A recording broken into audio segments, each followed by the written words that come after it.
దేవుని పరిశుద్ధ నామానికి కృతజ్ఞతాస్తుతులు స్తోత్రాలు చెల్లిస్తున్నాను. సాయంకాల సమయంలో దేవుడు ఇచ్చిన ధన్యతను బట్టి మీ అందరికి వందనాలు శుభములు తెలియజపరుస్తున్నాను. మరి మహిమగల రాజును మనం స్తుతించి గణపరచాలి. మరి దేవుడు మనకి సమయాన్ని ఇచ్చినందుకు కృతజ్ఞతాస్తుతులు చెల్లించి ఆయన నామమునే గణపరచుటకు, మరి దేవుణ్ణి మహిమపరచుటకు ఇచ్చిన ధన్యతను బట్టి దేవునికి కృతజ్ఞతాస్తుతులు స్తోత్రాలు వందనాలు చెల్లిస్తూ, మరి దేవుని పేరిట కూడి వచ్చిన మీకు హృదయపూర్వక వందనాలు చెల్లిస్తున్నాను. మనం ప్రార్థన ద్వారా ఈ యొక్క స్కైప్ ఆరాధనను స్టార్ట్ చేసుకుందాము. యాత్ర sister, praise lord sister. Praise lord brother. మీరు స్టార్టింగ్ ప్రేర్ చేయండి సిస్టర్. స్తోత్రం నైనా పరిశుద్ధుడా, మహిమోన్నతుడా, సర్వశక్తిమంతుడా, జీవంగల తండ్రి, నీకు వందనాలయ్యా. యేసు ప్రభ ఈ రాత్రికాలం ఇచ్చిన ఈ అవకాశం బట్టి నీకే కోట్లాది వందనాలు ప్రభా. దేవా, 2-3 నా నామంటే అక్కడ ఉంటున్నారు ప్రభా. మా మధ్యలో ఉన్న తండ్రి నీకు స్తోత్రంలో చెల్లిస్తున్నాం, లెక్కలేని వందనాలు ప్రభా. ఈ సాయంకాలం వచ్చిన ప్రతి ఒక్క బిడ్డను దీవించండి, ఆశీర్వదించండి దేవా. ఎంతమంది రాలేదు ప్రభా, వాళ్ళందరి సేవలో బహుబలంగా మీరు వాడుకోండి, వాళ్ళని కూడా దీవించండి, ఆశీర్వదించండి తండ్రి. ఇచ్చిన ఈ సమయంలో ప్రభా నిన్ను స్తుతిస్తున్నామంటే కేవలం నీ కృప నాయన తండ్రి. నీకు వందనాలు స్తోత్రం నాయన. మమ్మల్ని సజీవులకులో పెట్టిన తండ్రి నీకు స్తోత్రం చెల్లిస్తున్నాం నాయన.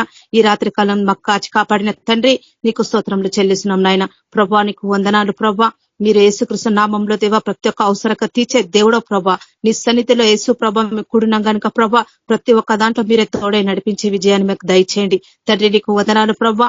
యేసు ప్రభా పాటల ద్వారా యేసుకృష్ణ నామంలో మీరు భయపొందండి తండ్రి. నీకు వందనాలు ప్రభా. వాక్యం చేత మీరు మాతో మాట్లాడండి ప్రభా. నువ్వు మాట్లాడే దేవుడో ప్రభా, జీవంగల తండ్రి ప్రభా. హృదయాలతో మీరు మాట్లాడే మమ్మల్ని సరిచేయండి.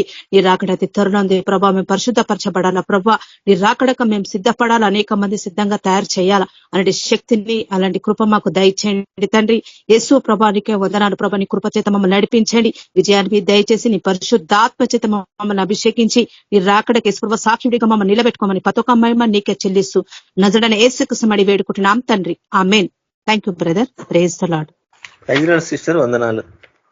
సుమధుర స్వరముల గానాలతో వేలాది దూతల గలములతో కొనియాడబడుచున్న నా యేసయ్యా నీకే నారాధనా. సుమధుర స్వరముల గానాలతో వేలాది దూతల గలములతో కొనియాడబడుచున్న నా యేసయ్యా నీకే నారాధనా. మహదానందమే నాలో పరవశమే నిన్ను స్తుతించిన ప్రతి క్షణం. మహదానందమే నాలో పరవశమే నిన్ను స్తుతించిన ప్రతి క్షణం. సుమధుర స్వరముల గానాలతో వేలాది దూతల గలములతో కొనియాడబడుచున్న నా యేసయ్యా నీకే నారాధనా. ఎడారి త్రోవలోనే నడచినా, ఎరుగని మార్గములో నడిపినా, నా ముందు నడచిన జయవీరుడా నా విజయ సంకేతమా. ఎడారి త్రోవలోనే నడిచినా, ఎరుగని మార్గములో నడిపినా, నా ముందు నడచిన జయవీరుడా నా విజయ సంకేతమా. నీవే నీవే నానందము, నీవే నీవే నాధారము, నీవే నీవే నానందము, నీవే నాధారము. సుమధుర స్వరముల గానాలతో వేలాది దూతల గలములతో కొనియాడబడుచున్న నా యేసయ్యా నీకే నారాధనా. సంపూర్ణమైన నీ చిత్తమే, అనుకూలమైన సంకల్పమే జరిగించుచున్నావు నన్ను విడువక. నా ధైర్యము నీవేగా, సంపూర్ణమైన నీ చిత్తమే, అనుకూలమైన సంకల్పమే జరిగించుచున్నావు నన్ను విడువక. నా ధైర్యము నీవేగా, నీవే నీవే నా జయ గీతము, నీవే నీవే నా స్తుతి గీతము, నీవే నీవే నా జయ గీతము, నీవే నా స్తుతి గీతము. సుమధుర స్వరముల గానాలతో, వేలాది దూతల గళములతో కొనియాడబడుచున్న నా యేసయ్యా, నీకే నారాధనా. వేలాది నదులన్నీ నీ మహిమను, తరంగపు పొంగులు నీ బలమును, పర్వత శ్రేణులు నీ కీర్తినే ప్రకటించుచున్నవేగా. వేలాది నదులన్నీ నీ మహిమను, తరంగపు పొంగులు నీ బలమును, పర్వత శ్రేణులు నీ కీర్తినే ప్రకటించుచున్నవేగా. నీవే నీవే నా అతిశయము, నీకే నీకే నారాధనా. నీవే నీవే నా అతిశయము, నీకే నారాధనా. సుమధుర స్వరముల గానాలతో, వేలాది దూతల గళములతో కొనియాడబడుచున్న నా యేసయ్యా, నీకే నారాధనా. మహదానందమే నాలో పరవశమే, నిన్ను స్తుతించిన ప్రతి క్షణం. మహదానందమే నాలో పరవశమే, నిన్ను స్తుతించిన ప్రతి క్షణం.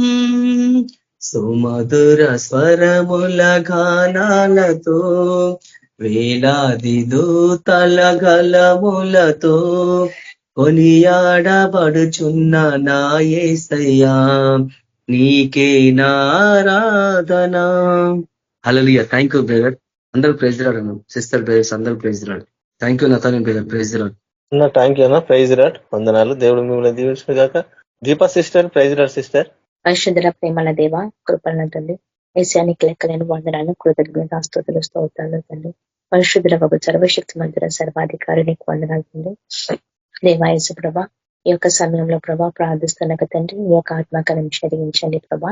దేవాయసు ప్రభా, మరి ప్రతిదినం ప్రభా మేము ఏ విధంగా జీవిస్తున్నామో, ఎట్లా మేము నడుచుకుంటున్నామో ప్రతి విషయంలో కూడా ప్రభా ప్రతిరోజు మీరు మాట్లాడే దేవుడు ప్రభా. కాబట్టి ప్రభా మా జీవితాలు సరిదిద్దుకునేలాగా తండ్రి, ప్రతిరోజు ఇచ్చిన ప్రతి అవకాశాన్ని బట్టి నీకు లెక్కలేని వందనాలు ప్రభా. కాబట్టి ప్రభా ఈ రోజు ప్రభా వాక్యం ద్వారా మీరు మాతో మాట్లాడండి, మా జీవితం సరిదిద్దండి ప్రభా. మేము విన్న వాక్యాన్ని పాటించే వారిలాగా ఉండాలా ప్రభా. దేవా చివరి రోజులు కాబట్టి ప్రభా మేము పడిపోకుండా మరి నీ యొక్క ఆత్మచిత నడిపింపు దయచేయండి. నీ యొక్క ఆత్మ ఉంటేనే మేము ఇవన్నీ చేయగలుగుతాం తండ్రి. కాబట్టి ప్రభా నీ యొక్క పరిశుద్ధాత్మ ప్రభా మాలో ఉంచండి తండ్రి. దేవాయసు ప్రభా, మరి నాలో ఉన్న ప్రతి సొంత తలంపులను గద్దించి కొట్టివేండి తండ్రి. దేవాయసు ప్రభా, నీ యొక్క తలంపులకు చోటించి నడుచుకుంటాను ప్రభా, సహాయపడమని ప్రార్థిస్తాం తండ్రి. ఏమైనా ప్రవక్తన అంతట్లో కూడా ప్రభా నీ యొక్క అధికారానికి లోబడి నేను నడుచుకుంటాను ప్రభా. నాలోకి రమ్మని ప్రార్థిస్తున్నాను తండ్రి, సహాయపడమని ప్రార్థిస్తాం తండ్రి. దేవాయసు ప్రభా నీ యొక్క పరిశుద్ధాత్మ చేత నడిపింపు దయచేయమని యేసుక్రీస్తు నామంలో ప్రార్థిస్తాం తండ్రి. ఆమేన్. నేను ఇందులో తీసుకున్న టాపిక్ లవ్ అన్నమాట. Living by the spirit. ఈ టాపిక్ వచ్చేసి లివింగ్ బై ద స్పిరిట్ అనమాట. ఎందుకు ఈ టాపిక్ నేను చూజ్ చేసుకున్నానంటే, గలేషియన్స్ 5:22 చివరి దినంలో అందరూ పోగొట్టుకుంటున్నారు ఆయన ప్రేమని. ఎందుకంటే అందరు స్వార్థంగా తయారైపోతున్నారు కాబట్టి ఆ దేవుడు ఎప్పటి నుంచి ప్రేమ కొరకు మాట్లాడుతున్నాడు. ఆయన ప్రేమ స్వరూపి కాబట్టి ఆయన ప్రేమ కొరకు మాట్లాడతాడు. మనం ఏ విధంగా జీవించాలో, ఎట్లా ఉండాలో ఈ లోకంలో. ఎందుకంటే ఇప్పుడు దేవుని బిడ్డలే కానీ అన్యులే కానీ అందరూ ఒకేలాగున్నారు. అసలు డిఫరెన్స్ అనేది ఏం లేదు. అందుకే నేను చూజ్ చేసుకున్న టాపిక్ ఏంటంటే Galatians 5:22 but the fruit of the spirit is love, joy, peace, patience, kindness, goodness, faithfulness. ఈ 9 ఆత్మ ఫలాలు ఉన్నాయి కదా. ఇందులో నుంచి నేను చూజ్ చేసుకుంది ఒకటే, అదేంటిదంటే ప్రేమ. కాబట్టి లివింగ్ బై ద స్పిరిట్, దేవుని యొక్క ఆత్మచేత నడిపింపు ఉన్నవాడు. ఒకవేళ ఆయన ఆత్మ పొందుకోకపోతే కూడా ప్రయాసపడమంటాడు ఆయన ఆత్మ పొందుకోవడానికి. ఎందుకంటే ఆయన ఆయన తండ్రి మనకు అంటాడు కదా, ఆయన ఆత్మ ఉంటేనే ఆయన బిడ్డలమని. ఆయన ఆత్మ లేకపోతే ఆయన బిడ్డలం మనం కాలేము. కాబట్టి ఆయన ఆత్మచేత మనం నడిపింపబడాలా అని అనుకుంటే మరి ప్రతిరోజు ఆయన ప్రేమ ఏ విధంగా ఉంటుందో మనం తెలుసుకున్నాము.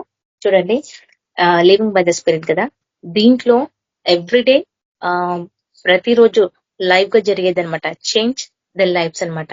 ఏంటిదంటే ప్రేమ కొరకు చూసుకుంటున్నాం కాబట్టి 1 పీటర్లో 4th చాప్టర్ 8th వచనంలో చూసుకుంటే, ప్రేమ అనేక పాపములను కప్పును గనుక అన్నిటికంటే ముఖ్యముగా ఒకని ఎడల ఒకడు వికటమైన ప్రేమ గల వారై ఉండుడి. ఇక్కడ మెయిన్ గా ఏం చెప్పబడుతుంటే, ప్రేమ అనేక పాపములను కప్పును కదా, and about all the things have fervent love for one another because love covers A multitudes of since కదా. ఎలాంటి పాపము చేసినా ప్రతి పాపని కప్పేస్తుంది. యేసు ప్రభు కూడా అదే చేసిండు కదా. ఈ లోక పాపం అంతా ఆయన భరించిండు, సహించిండంటే ఆయన ఎంతగానో మనల్ని ప్రేమిస్తున్నాడు.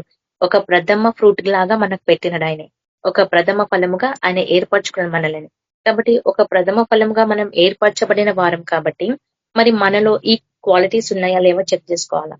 ఎందుకంటే చివర్లో ఆయన ప్రేమని పొందుకోవాలా. కానీ చాలా మంది ఆయన ప్రేమను పోగొట్టుకుంటారు చివరి డేసెస్లలో కదా. ఆయన అంటారు కదా, విశ్వాసం కనుగొందన. అట్లనే ఆయన ప్రేమని ప్రతి వాళ్ళు గ్రహించాలా, ప్రతిదినం ఉందా లేదా అని. ఎందుకంటే దినాలు మారుతున్నాయి. లైఫ్ డేసెస్లలో మనకు చూస్తున్నాం. మనం మన లైఫ్ లో, రియల్ లైఫ్ లో జరిగేది ప్రతిదీ, మూమెంట్స్, ఎవ్రీథింగ్ మనం చూడగలుగుతున్నాం ఫేస్ టు ఫేస్ కదా. ఎందుకంటే పాపం అనేది సహించలేము, భరించలేము. చిన్న అబద్ధం ఆడినా సహించలేము, ఒకరిని కొట్టినా తిట్టినా ఏది చేసినా సహించలేము. కాబట్టి ఆయన ఎట్లా సహించినాడో యేసు ప్రభు, ఘోరమైన పాపం ఉంది లోకమంతటా, కానీ ఆయన సహించగలిగినాడు.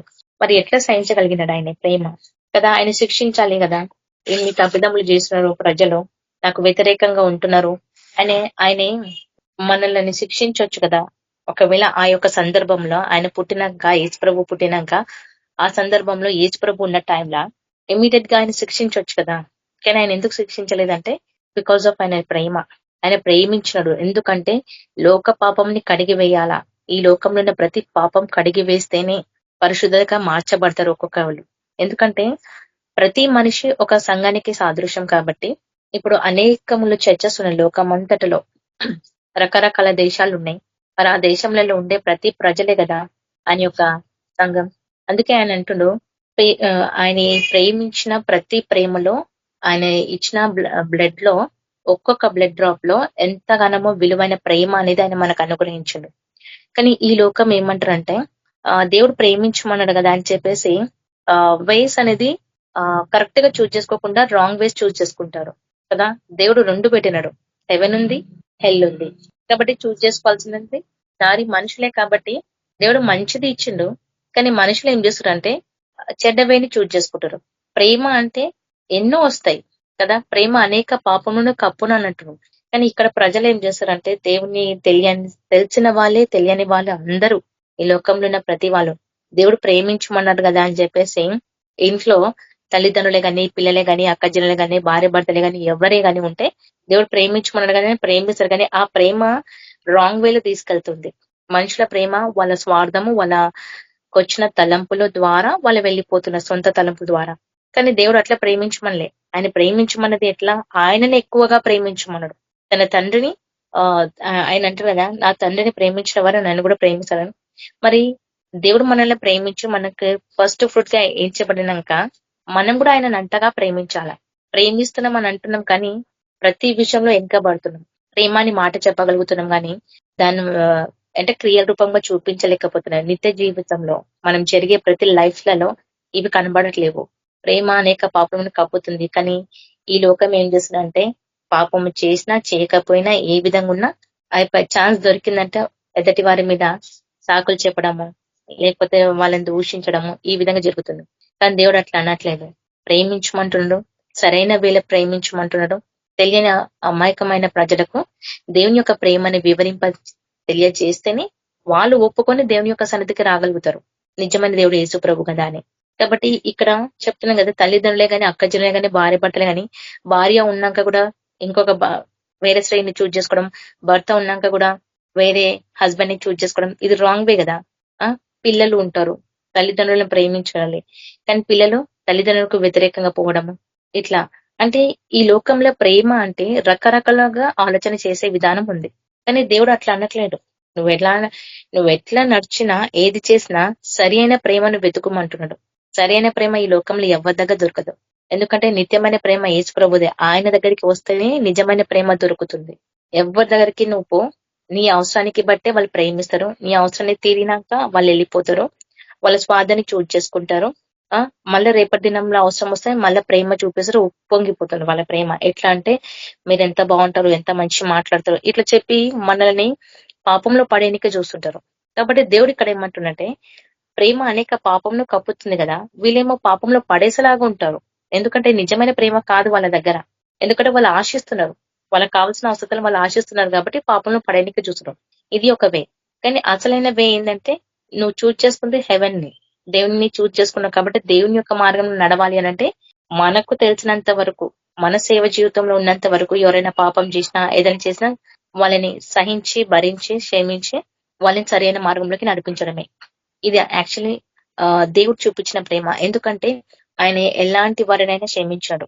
నేను ఒకటి చెప్తా. మా అమ్మ ఏం చేసిందంటే, నాకు 2 అన్నలు ఉన్నారు. మా చిన్నన్న ఎట్లా అంటే, ఆయన బాగా మూవీ సాంగ్స్ కి చాలా అట్రాక్ట్ అయిపోతాడు. డెక్, ఈ ఎలక్ట్రికల్స్, థింగ్స్ కి ఆయన చాలా అట్రాక్ట్ అయిపోయి అవి తెచ్చేసుకునేవాడు అనమాట. అట్లా చిన్న చిన్న దొంగతనాలు చేసేవాడు మా చిన్నన్న. అయితే మా మమ్మీ ఏం చేసిందంటే, ఆయన తప్పు చేసినప్పుడు సరిదిద్దాలా, సరి అయిన మార్గంలోకి నడిపించాలా. కానీ మా అమ్మ ఏం చేశారంటే, ఆయన మీద ప్రేమ చూపించుకుంటూ వచ్చింది. అది కాస్త ఎక్కువైపోయింది. ఇప్పుడు ఆయన ఈ లోకంలో ఉన్నాడో లేదో కూడా మాకు తెలియదు. అంటే చూడండి, ఆమె ప్రేమించింది కానీ నా కొడుకే కదా అనేసి ఆయనకి ప్రతిదీ చేసింది. ఈవెన్ ఆయన జైలేకపోతే కూడా మా అమ్మ లోన్ తీసుకొని లోన్ కట్టింది ఆయన కొరకు. అంత ప్రేమ కొడుకు పైన చూపించింది. కానీ చివరికి ఆయన ఏం తెలుసుకోలేకపోయినాడు. బాప్తిజం తీసుకున్నాడు కానీ ఆయనకి దేవుని కోసం తెలియదు. ఆయన పడిపోయినాడు, ఆయన చనిపోయినా, ఆయన బ్రతుకున్నాడో ఇప్పటికీ మాకు తెలియదు. అంటే చూడండి, ఆమె ప్రేమ చూపించింది. ఎట్లా ప్రేమ చూపించాలా, సరిదిద్దుకోవాల్సిన మార్గంలో. సరే పోనీలే, ఒక్కసారి కదా తప్పు చేసింది కదా అని చెప్పేసి మళ్ళీ అట్లా రిపీటెడ్ అయితేనే ఉంది. ఆడికి ఎంత చెప్పినాక కూడా మా అమ్మ వినలేదు, మా అన్న వినలేదు. ఇద్దరు మేమేం చేస్తామంటే, ఇంకా మా మమ్మీని మా అన్నని వదిలేసి మేము హాస్టల్కి వెళ్ళిపోయినాము. మా లైఫ్ ఏదో ప్రైజ్ చేసుకుంటూ ఆ యొక్క జీవితంలో గడుపుకుంటూ వెళ్ళిపోయినాం. కానీ మా అన్నకి ఎంత చెప్పినాం, అది రాంగ్ వే అన్న, నువ్వు ఆ డెక్లని ఆశించడం అది చాలా తప్పు అని చెప్తే కూడా ఆయన వినిపించుకునే వాడు కాదు. ఫిట్స్ వచ్చేది. ఆ ఫిట్స్ వచ్చి పడిపోయి తిరిగి లేచినాక, ఫిట్స్ వెళ్ళిపోయినాక ఆ పెద్ద రాయి తీసుకొని మనుషులను కొట్టడానికి వెళ్ళిపోతుండే. అట్లాంటి ఇది అయిపోయింది ఆయన మైండ్ అంతా. అట్లా మా అమ్మ ఆయన మీద అంత ప్రేమ చూపించింది. మా అన్న మీద మాట్లాడు కదా చివరికి మాట్లాడు కదా, మారుమనసు పొందుతారు కదా అని చాలా ఆయన కొరకు తెలుసా చాలా గాయపడ్డది మా అమ్మ. ఆయన కొరకు ప్రతిదీ చేసింది. కానీ చివరికి ఆయన మారినట్లే మారిండు, మళ్ళీ అదే తప్పులకు వెళ్ళిపోయినాడు. చివరికి మా అమ్మ కూడా వదిలేసింది.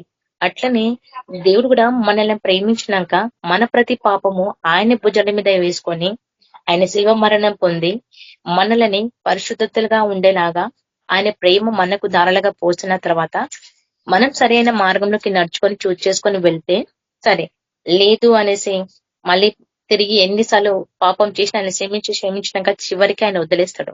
సో ఆయన చెయ్యి వదలకుండా మనం గట్టిగా పట్టుకోవాలంటే ఆయన కృప కనికరం మన పైన ఉండాలా. ఆయన కృప కనికరం మన పైన ఉంటేనే మనం అవన్నీ చేయగలుగుతాం, లేకపోతే చేయలేం. ఆయన మన చెయ్యి వదిలేస్తే ఆ క్షణమే మనం చనిపోయిన వరం అయిపోతాం. అందుకే ఆయన చూపించే ప్రేమలో ఎంత ప్రేమ ఉందో అంత కోపం కూడా ఉంటది ఆయనకి. ఎందుకంటే ఇప్పుడు మనమే చూడండి, మన బిడ్డలు ఏదైనా తప్పు చేస్తే సహించగలుగుతామా మనము? మన ఫ్రెండ్సే గాని, మనకు తెలిసిన వారే గాని, ఎవరైనా మనతో క్లోజ్ ఉన్న వాళ్ళు ఏదైనా తప్పు చేస్తే సహించగలుగుతావా? ఎంతకాలం వరకు సహించగలుగుతావు నువ్వు?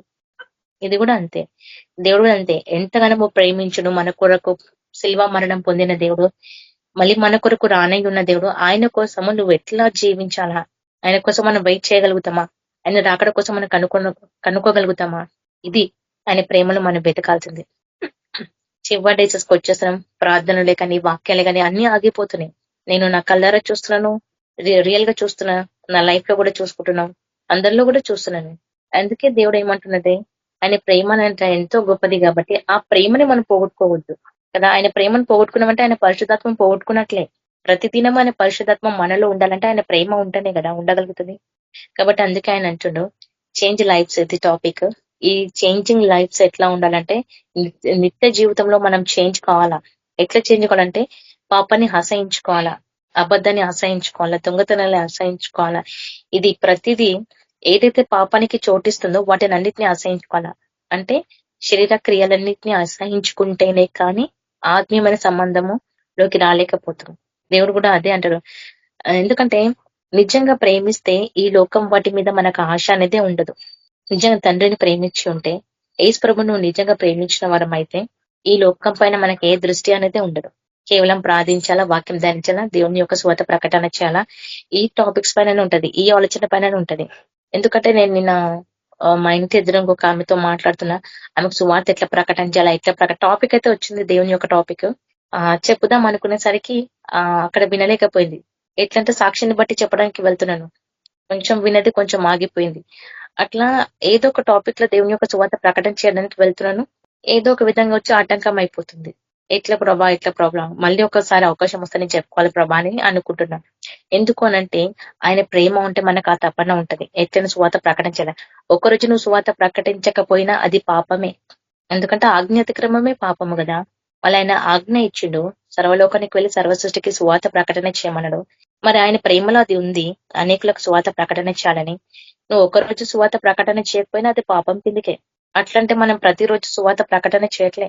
ఆయన అందుకే అంటాడు, ఆయన ప్రేమల పాపమంతా కప్పబడాలా చేయాలనంటే ఎవరైతే తప్పిదములు చేస్తారో వాళ్ళని క్షమించి ఆయన ప్రేమ వైపు నడిపిస్తేనే సరే. ఎందుకంటే వికటమైన ప్రేమ ఎక్కడ ఉండదు, కేవలం యేసు ప్రభు దగ్గర మాత్రమే. ఆయన మాత్రమే తప్పిస్తాడు ప్రతిదీ, ఆయన మాత్రం సహించగలుగుతాడు, ఆయన మాత్రం భరించగలుగుతాడు, ఆయన మట్టుకే ప్రతిదీ చేయగలుగుతాడు యేసు ప్రభు తప్ప. కానీ మన లైఫ్ లో, మన రియల్ లైఫ్ లో కొంచెం ఏదైనా చేసినా సహించలేము. ఎందుకంటే మనకు ఆశలు అట్లా ఉంటాయి, శరీరం పైన ఆశలు, కోరికలు, ఇవి డిజైర్స్. కాబట్టి వీటన్నిటి నుంచి మనం విడుదల పొందాలంటే బాగా దేవుణ్ణి అడగాల, ఆయన సన్నిధికి రావాలా. పరిశుద్ధాత్మ మనలో ఉన్నంత వరకు ఏ పాపంలో కూడా మనం పడము కూడా. ఎందుకంటే ఆయన ప్రత్యక్షణం గద్దిస్తుంటాడు. చూడండి ఎఫెసియన్స్ 6th chapter 23లో మనం చూసుకుంటే, తండ్రినైన దేవుని నుండి ప్రభువైన యేసుక్రీస్తు నుండి సమాధానమును విశ్వాసములో కూడిన ప్రేమయు సహోదరులకు కలుగును గాక.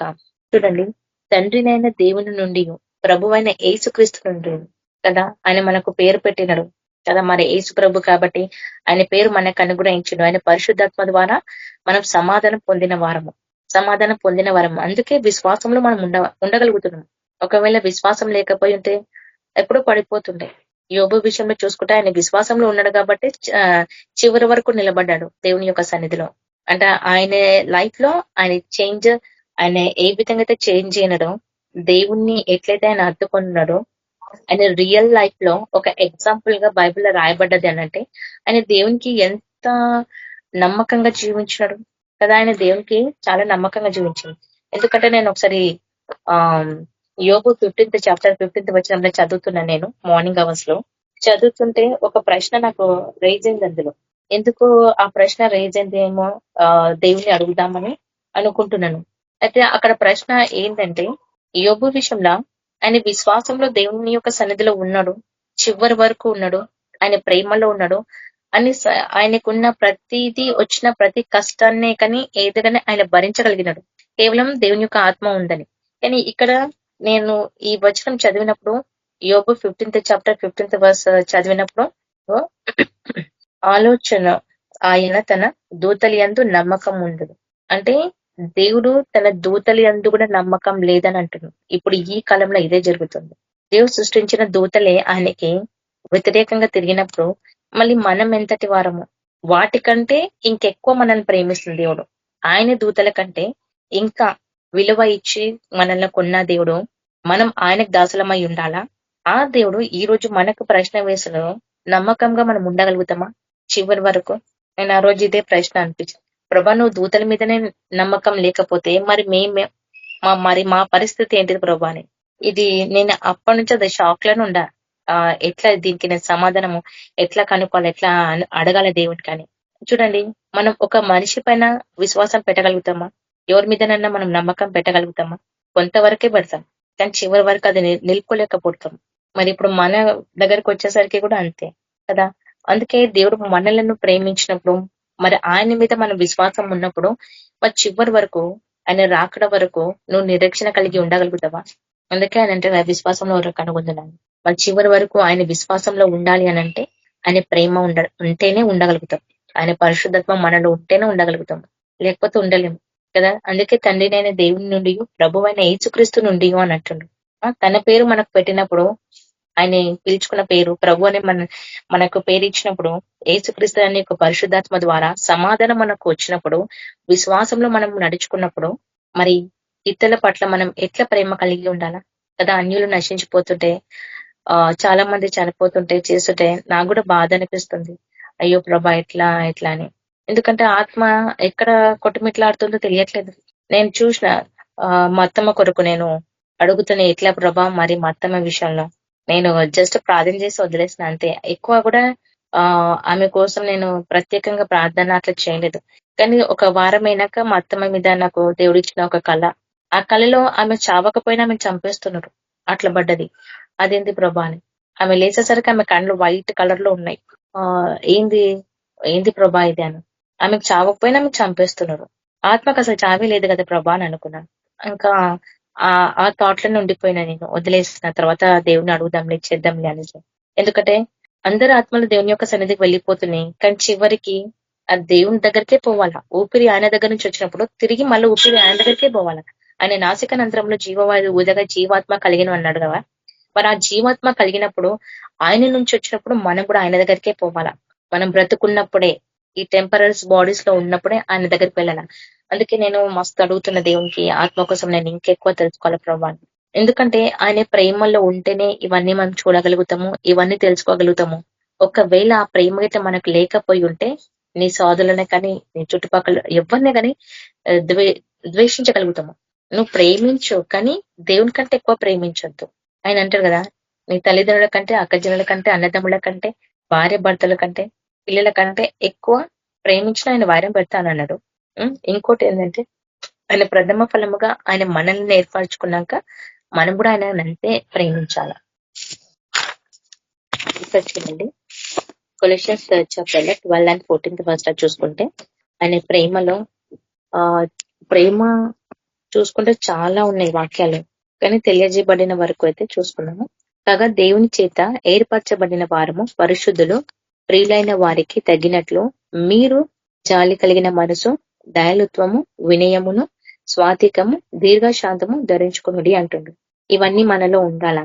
ఎందుకంటే ఈ చివరి డేసెస్లలా చెప్తున్నాను కదా, ఎవరికి లేవు ఇవన్నీ క్వాలిటీస్.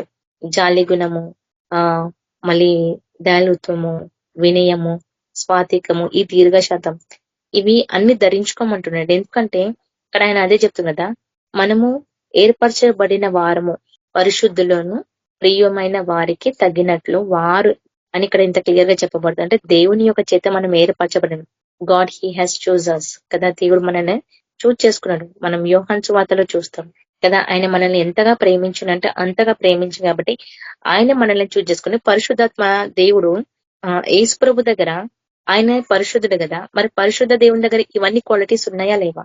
ఇవన్నీ క్వాలిటీస్ ఉన్నాయి కాబట్టి ఇవన్నీ క్వాలిటీస్ మీరు కూడా ధరించుకోవాలి అని అంటున్నాడు. అందుకే మనకు చివరి డేసెస్ వల్ల సహనం కావాలా, ఓపిక కావాలా, దీర్ఘశాంతము కావాలా. ముఖ్యంగా దీర్ఘశాంతం కావాలా. ఎందుకంటే సహనము, ఓపిక, దీర్ఘశాంతం ఉంటేనే మనం జయించగలుగుతాం, ఇవన్నీ ధరించుకుంటేనే కదా. ఎందుకంటే ఆ చివరి డేసెస్లలో అందరు స్వార్థంగా తయారైపోతున్నారు.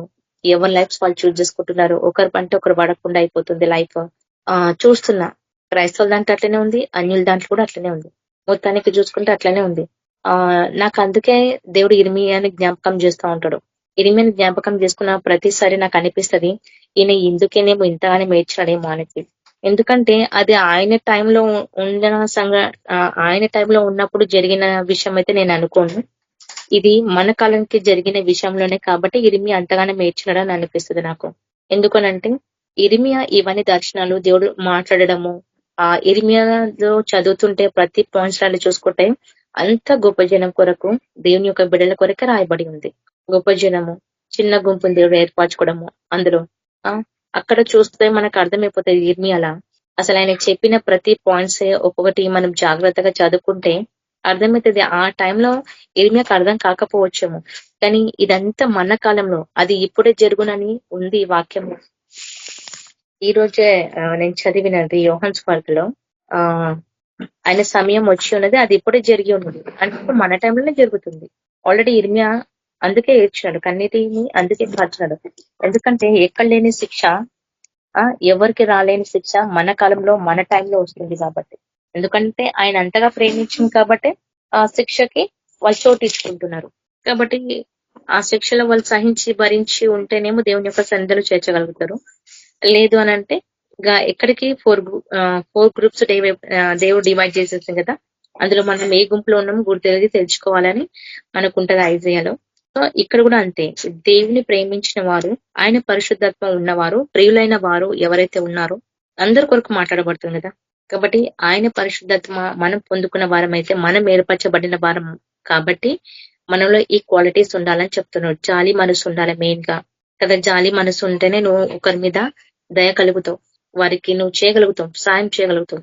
ఈ క్వాలిటీస్ నీలో ఉంటేనే ఇవన్నీ నువ్వు చేయగలుగుతావు. ఈ క్వాలిటీస్ లేకపోతే ఇంకా దేవుని నువ్వు నమ్మినాక కూడా ఏం లాభం లేదు అక్కడ. అందుకే ఆయన శిల్వ మరణం పొందిందంట. మనం Galatians 4th chapter 10th verse అంటాడు కదా, ఆయన పడిన శిల్వ మరణం అంతా వ్యర్థమైపోతుంది ఎందుకొరకే. అందుకే ఆయన అంటుండ్రు మీరు పరిశుద్ధులు ప్రియులైన వారికి అని అంటుండ్రు. అంటే దేవుని యొక్క బిడ్డలకు ఏర్పరచబడిన వారికి ఎవరైతే ప్రియులై ఆయనకున్నారో, ఆయన ఎంత మంచిగా మనలకు పేరు పెట్టిందంటే అంత మంచి పేరు పెట్టిన దేవుడు. కాబట్టి జాలి గుణము, దయాళుత్వము, వినయము, స్వాత్వికము, దీర్ఘశాంతము ఇవన్నీ మనకు కావాలి, ఈ క్వాలిటీస్. అందుకే గలిషన్స్ 5:22 ఫస్ట్ ఆయన ప్రేమ కోసమే మాట్లాడతాడు దేవుడు. ఫస్ట్ లవ్, తర్వాత జాయ్, తర్వాత పీస్, తర్వాత పేషెన్స్, కైండ్నెస్, గుడ్నెస్, ఫెయిత్ఫుల్నెస్ ఇవన్నిటి కోసం దేవుడు మాట్లాడుతాడు. కాబట్టి మనము మెయిన్ గా మనిషికి కావాల్సింది ప్రేమనే. ప్రేమ ఉంటేనే ప్రతిదీ సహించగలుగుతాం. ప్రేమ లేకపోతే ఏది సహించలేం. స్వార్థమైన ప్రేమ ఉంటే అస్సలే పనికిరాదది. కాబట్టి అవసరానికి వాడుకున్న ప్రేమ కంటే నిజమైన దేవుని యొక్క ప్రేమ మనం గెలుచుకోవాలా, ఇతరులకు గెలుచుకున్న ప్రేమ ఇవ్వాలా. ఎందుకంటే ఆయన శిల్వ మరణం మీద పొందినప్పుడే ఆయన ప్రేమ ఈ 9 ఆత్మఫలాలు మన చేతికి ఇచ్చేసి వెళ్ళిపోయాడు. ఆయన మంచితనము ఈ లోకంలో వదిలేసి వెళ్ళిపోయినప్పుడు ఎవరైతే పట్టుకుంటారో ఆ మంచితనాన్ని వాళ్ళు ఈ లోకంలో ఎప్పుడు ఒక చిన్న గుంపులాగానే ఉండిపోతారు వాళ్ళు. ఎందుకంటే దేవుడు వాళ్ళని ఏర్పరచుకున్నాం కాబట్టి వాళ్ళ ద్వారానే ఆయన ఇచ్చిన ప్రతి ప్లాన్స్ నెరవేర్చబడతాయి వాళ్ళ ద్వారా. అందుకే ఆ టైంలో దేవుడు అట్లా ఆ టైంలో దానియేలునే కానీ, ఇర్మియానే కానీ, ఐజయానే కానీ వీళ్ళని ఎందుకు చూజ్ చేసుకుని దేవుడు ఒక్కొక్క టైంలో ఒక్కొక్కరిని ఎట్లా చూజ్ చేసుకున్నాడు, అట్లనే మన టైంకి వచ్చినప్పుడు కూడా ఇవన్నీ క్వాలిటీస్ మనలో ఉంటే ఆయన కూడా ఏర్పరచుకొని ఆయన పని ఏదైతే ఉందో మన ద్వారా చేపించుకుంటాడు. తండ్రి తన కొడుకుని ద్వారా ఎట్లయితే పని చేపించుకున్నాడో ఈ లోకం అంతటా యేసు ప్రభు ఎట్లయితే విజయం పొంది ఆ విజయం మన చేతికి చెల్లిపోయినాడో అదే రీతిగా మనల్ని కూడా ఆయన ప్రథమ ఫలముగా ఏర్పరచుకున్నాడు. కాబట్టి ఆ విజయం మనకి ఇచ్చిన కాబట్టి మన ద్వారా ఈ లోకాన్ని మొత్తము ఆయన వైపు నడిపించుకుంటాడు దేవుడు. అప్పుడు వాళ్ళు ఆత్మీయమైన ఇజ్రాయెల్స్ లాగా మార్చబడతారు. అంతవరకు వాళ్ళు మార్చబడలేరు. ఎవడైనాను తన సహాయము చేసా ఒకడినొకడు సహించును, ఒకరినొకడు క్షమించుడి, ప్రభువు మిమ్మల్ని క్షమించులాగున మీరుని క్షమించుడి. ప్రేమ ఏం చేస్తుంది? క్షమిస్తుంది. మరి యేసు ప్రభు మనల్ని క్షమించిందా లేదా? ఫస్ట్ పాయింట్ అదే. ఆయన ప్రేమించింది కాబట్టి మనల్ని ఎంత తప్పు చేసినా, తనిగినా, గునిగినా, తిట్టినా, ఏం చేసినా ఆయన క్షమిస్తూనే ఉన్నాడు. స్టిల్ నౌ నీ లైఫ్ ఉన్నంత వరకు ఆయన క్షమిస్తూనే ఉన్నాడు. కానీ ఒక టైం వచ్చినప్పుడు ఆయన వదిలేస్తాడు కదా. ఇది కూడా అంతే, ఆయన క్షమించమన్నాడు, క్షమించాలా. కానీ మనం క్షమించకుండా వాళ్ళ నుంచే మనం క్షమాపణ అడుకొని వాళ్ళ నుంచి అని చేయించుకుంటే అది కరెక్ట్ వే కాదు కదా. ఇద్దరు వైపు ఉండాలి క్షమాపణ. తప్పు చేసిన వారు, తప్పు చేయని వారు, ఇద్దరు వైపు. ఎందుకంటే తీర్పు తీర్చేవాడు యేసు ప్రభు, మనం ఎవరు తీర్పు తీర్చేవారు కదా. మనం తీర్పు తీర్చాల్సింది ఉంది, అది అంధకారమైన వాటితో పోరాడాలి. అక్కడ మనం విజయం పొందాలి అంతే, దుష్టుల దగ్గరనే. కాబట్టి ఇక్కడ అందుకే అంటున్నాడు, ఎవడైనా తన సహోదరుని సహాయం చేసిన ఒకని ఒకడు సహించు, ఒకరినొకడు క్షమించాలా. వాళ్ళని సహించాలా, వాళ్ళని క్షమించాలా అంటే మనసు ఒప్పుకుంటుందా? కానీ దేవుని యొక్క ఆత్మ మనలో ఉంటే తక్కువ మనం ఒప్పుకుంటుంది కదా. అలాంటి మనం కూడా చేయొచ్చు, వాళ్ళు కూడా చేయొచ్చు, కానీ సందర్భం వేరే రావచ్చేమో. కాబట్టి అందుకే మనల్ని క్షమిస్తేనే ఆయన మనల్ని క్షమిస్తాం. మనం ఆల్రెడీ ఇక్కడ మాథ్యూ 6th చాప్టర్ లో చూస్తాం కదా, మీరు మమ్మల్ని క్షమించి ఉన్న ప్రకారము నేను క్షమిస్తానని కదా. మాథ్యూ 6th చాప్టర్ లో మనం చూస్తాం పరలోకమందున్న మా తండ్రి ఈ ప్రార్థనలో. కాబట్టి మనం కూడా క్షమించే గుణం ఉండాలా కదా. క్షమిస్తున్నాం కదా అని చెప్పేసి వాళ్ళు తప్పులు చేసుకుంటూ కూర్చుంటే దేవునికి అప్పచెప్పాలి, మిగిలింది ఆయన చూసుకుంటారు కదా. అందుకే వీటన్నిటిపైన పరిపూర్ణ అనుబంధమైన ప్రేమ ధరించుకొనుడి. వీటన్నిటికంటేనంట పరిపూర్ణమైన అనుబంధమైన ప్రేమను ధరించుకొనుడి అని అంటుంది. అన్నిటికంటే విలువైనది ప్రేమ అని ఇక్కడ క్లియర్ గా చెప్పబడుతుంది. అన్ని బంధముల కంటే ఏ బంధమని ఉండొచ్చు, కానీ వాటన్నిటికంటే పరిపూర్ణమైన అనుబంధం ప్రేమని అని చెప్తున్నాడు దేవుడు. కాబట్టి మనం ప్రేమని గెలుచుకోవాలా. అది ఎక్కడ గెలుచుకోగలుగుతావు నువ్వు? దేవుని సన్నిధికే రావాలా. అంతే, ఆయన దగ్గరే ప్రేమ ఉంది. ఇంకా మించిన ప్రేమ, ఆయన దగ్గర మించిన ప్రేమ ఇంకా ఈ లోకంలో ఎవరి దగ్గర లేదని మనకు బాగా తెలుసు. కాబట్టి ఇదే ప్రేమ నువ్వు ఇతరులకు చూపించాల కదా. లోకంలో అన్నిలో చాలా బాధ, వేదన, దుఃఖము, కొన్ని విషయాలు మనతో షేర్ చేసుకుంటారు. అది వాళ్ళు మనకు చెప్తున్నారంటే మనం గ్రహించాలా. అరే వీళ్ళు నాకే చెప్తున్నారు ఎందుకు, వేరే వాళ్ళకి చెప్పొచ్చు కదా అని అంటారు. ఎందుకు వాళ్ళు మనకే చెప్తారంటే వాళ్ళ కళ్ళకు దేవుని యొక్క ప్రేమ కనిపిస్తుంటది వాళ్ళకి. కాబట్టి వాళ్ళు మనకు చెప్తుంటారు. ఎందుకంటే దేవుని యొక్క ఆత్మ మనలో ఉంటది కాబట్టి వాళ్ళకి వెలుగు కనిపిస్తుంటది మన ముఖంలో. నేను ఇది గ్రహించిన, నా స్నేహితురాలు ఇక్కడే ఉంటది, ఆమెకు నేను దేవుని యొక్క సువార్త ప్రకటన చేస్తుంటే ఆమె అంటది, నేను ఎక్కడ వినలే, నేను నీ దగ్గరే వింటున్నా, నాకు నువ్వు వస్తే నేను నీకు చెప్పాలనిపించక నాకు పేరు చెప్పాలనిపించదు అని అంటది. నేను ఎందుకు ప్రభా అని అనుకున్నా. కానీ తర్వాతకు నాకు అర్థమైంది, అనుబంధం అనేది ఫ్యామిలీస్ అని కాదు, ఫ్రెండ్స్ వల్ల కావచ్చు, మన చుట్టుపక్కల ఉన్న ఇరుగు పొరుగు వారి నుంచి కూడా రావచ్చు కదా. ఎలాంటి బంధమైనా కానీ ఆ బంధంలో ప్రేమ అనేది ఉండాలా, అది ధరించుకోమంటున్నాడు. కాబట్టి ఆమె ఎందుకంటే తనకి భర్త లేడు, నేను వెళ్ళిన ప్రతిసారి ఆమె నాతో మాట్లాడుతుంది. ఎంతో మంది వస్తారు కానీ ఆమె అంటది, ఎంత మందిలో నేను నీ ఒక్క దగ్గరనే నేను ఫ్రీగా మాట్లాడగలుగుతాను అని అంటది ఆమె. నాకు ఎందుకో నేను చూస్తేనే నాకు చెప్పాలనిపిస్తే ఇంకా ఎవరిని చూస్తే నాకు చెప్పబుద్ధి కాదని అంటది. సో ఆమె చెప్పిన ప్రతిసారి నాకు అది అనిపిస్తే, ఎందుకు ప్రభా ఈమె నాకే చెప్తుందని. ఆమెకు దేవుని యొక్క సువార్త చెప్తా ఉంటా, ఆమె చాలా హ్యాపీగా ఫీల్ అవుతుంది. ఎందుకనంటే ఇదే పరిపూర్ణమైన అనుబంధమైన ప్రేమ ధరించుకోమంటున్నది దేవుడు. మరి ఇది మనలో ఉంటేనే, అంటే దేవుని యొక్క ప్రేమ మనలో ఉంటేనే ఆ యొక్క సువార్త వాళ్ళకి అందబడుతుంది. అందుకే వాళ్ళు ఓపెన్ గా మనతో చెప్పుకుంటారు. చెప్పలేనివి కూడా దాచుకొని, ఎంత రహస్యం ఉండని అది కూడా మనకు చెప్పేస్తారు వాళ్ళు. నా లైఫ్ లో జరిగింది అనుభవం ఈ యొక్క ఎక్స్పీరియన్స్. అసలు నేను సీక్రెట్స్ దాపెట్టుకొని కానీ నీ దగ్గర చెప్పగలుగుతున్నా నేను అని అంటది. అయితే నాకు అదే అనిపించింది, అంటే ఆమె హృదయంలో ఏముందో దేవుడు ముందే బయలుపరుస్తున్నాడు కాబట్టి ఆమెకు సమాధానం నేను చెప్పగలుగుతున్నాను. ఒకవేళ ఆమె హృదయంలో ఏముందో, ఆమె ఆత్మలో ఆమె ఏం గ్రహించుకుంటుందో, ఆమె మనసులో ఏముందో ఇవన్నీ నాకు తెలియదు. కానీ నేను అక్కడ ఆమె దగ్గరికి మాట్లాడిన ప్రతిసారి ఆమె చాలా హ్యాపీగా ఫీల్ అవుతుంది. ఎందుకంటే దేవుని యొక్క సువార్త ఆమెకు అందబడుతుంది కాబట్టి ఆ సువార్తల ఆమెకు ఉన్న ప్రతి పాయింట్స్ ఆమె హృదయానికి తగులుతున్నాయి. అందుకే ఆమె ఓపెన్ గా ఫ్రీగా ఆమెకున్న ప్రతి సీక్రెట్స్ చెప్పుతుందనంటే because of God's loves only కదా. దేవుని యొక్క ప్రేమ వల్లనే, దానికంటే మించిన ప్రేమ ఇంకా ఏది లేదు. ఆమెకు సువార్త నేను చెప్పిన ప్రతిసారి ఎంత హ్యాపీగా ఫీల్ అవుతుందంటే అంత హ్యాపీగా ఫీల్ అవుతుంది. అంటది దేవుని కొరకు వినాలనిపిస్తుంది. కానీ వాళ్ళ మమ్మీ, వాళ్ళ డాడీ వీళ్ళు ఎవరు యాక్సెప్ట్ చేయరు. నేను దేవుని సువార్త ప్రకటన చేస్తే వాళ్ళ మమ్మీ వచ్చి వాళ్ళు నమ్మిన వాటి కోసం చెప్తుంటది. కాబట్టి ఆమె అవన్నీ పట్టించుకోదు. కేవలం దేవుడు చెప్పిన వాక్యం నేను వింటాను, ప్రేయర్ కూడా చేస్తానని అంటది. పాపక్షమకు ఒప్పించాను, ఇవన్నీ చేపిస్తున్నానంటే అది నాలో ఉన్న గ్రేట్నెస్ అసలు ఏం లేదు. నేను దేనికి పనికిరాని దాన్ని చెప్తున్నాను కదా, దేనికి యూటిలైజ్ కాని దాన్ని నేను దేనికి కూడా. కేవలం దేవుని యొక్క ప్రేమ మాత్రమే ఆమెకు చెప్పాలి అని అనుకున్నాను, చెప్పినాను. ఎందుకంటే అది ఆయన ఇచ్చిన కమాండ్. ఒక ఆత్మ దేవుని యొక్క సన్నిధికి రావాలా, ఇది పరిపూర్ణమైన అనుబంధం రావాలి అని అంటే నువ్వు ప్రేమ చూపిస్తేనే కదా వాళ్ళు వస్తారు, దేవుని యొక్క ప్రేమ. కాబట్టి ఇదే ప్రేమ మనం ధరించుకుంటేనే రేపటి దినంలో వాళ్ళ హృదయంలో యేసు ప్రభుని పెట్టగలుగుతాం మనం. పరలోక రాజ్యం ఎక్కడో లేదు, ఎక్కడైతే ఇద్దరు ముగ్గురు కూడి ఉన్నారో అక్కడే ఆయన ఉంటా అంటారు కదా. కాబట్టి పరలోక రాజ్యం మన మధ్యలోనే ఉంది. కాబట్టి ఇది వాళ్ళకు చెప్తే వాళ్ళు అప్పుడు యేసు ప్రభుని నమ్మగలుగుతారు ప్రేమని. కాబట్టి ఈ ప్రేమ ద్వారా దేవుని యొక్క ప్రేమ ద్వారా ఆమె విజయం పొందగలిగింది కొన్ని సందర్భంలో. అందుకే అంటుంది కదా, దేవుడు పరిపూర్ణమైన అనుబంధమైన ప్రేమని ధరించుకోమంటుండు. నెక్స్ట్ ఏంటంటే, క్రీస్తు అనుగ్రహించిన సమాధానము మీరు హృదయంలో ఏలుచున్నాడు ఏలునీయుడి అని అంటున్నాడు.